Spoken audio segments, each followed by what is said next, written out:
महाराष्ट्र में दिनदहाड़े घर में घुसकर चोरी करने वाले एक आरोपी को धुले की स्थानीय अपराध शाखा ने गिरफ्तार किया है।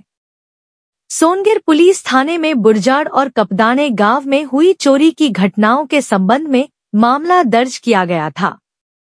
गुप्त सूचना के आधार पर क्राइम ब्रांच ने जलगांव जिले के कुख्यात चोर प्रवीण पाटिल को हिरासत में लेकर उससे गहन पूछताछ की।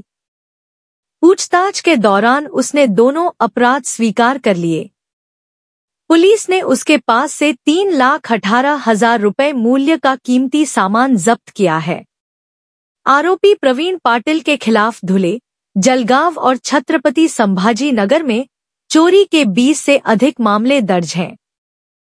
पुलिस आगे की जांच में जुटी हुई है। दिनांक 18 मार्च आणि 19 मार्च रोजी सोनगिर पोलीस ठाणे हद्दीमध्ये 2 दिवसा घरफोडीचे गुन्हे दाखल झालेले होते। सदर गुन्ह्याच्या अनुषंगाने समांतर तपास करत असताना एक छोटेसा क्लू मिळाला। प्रवीण सुभाष पाटील राहणार बिलवाडी जळगाव याच्याबाबत गोपनीय माहिती मिळाली होती। त्याप्रमाणे पथक तयार करून त्यांना त्या ठिकाणी रवाना केले।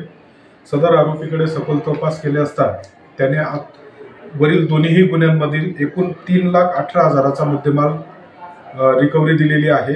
त्याचप्रमाणे सदर आरोपी विरोधात यापूर्वी सुद्धा घरफोडीचे जळगाव जिल्ह्यात, छत्रपती संभाजीनगर जिल्ह्यात वगैरे असे एकूण 20 ते 25 गुन्हे दाखल आहेत।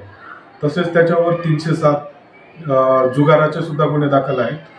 सदर आरोपी हा कुठल्याही खेडेगावाच्या बाहेर एकांतात असलेले घरे हेरून त्याच्यावर पाळत ठेवून आणि ती घरे फोडून घरफोडी करे अशी त्याची मोडस आहे। तरी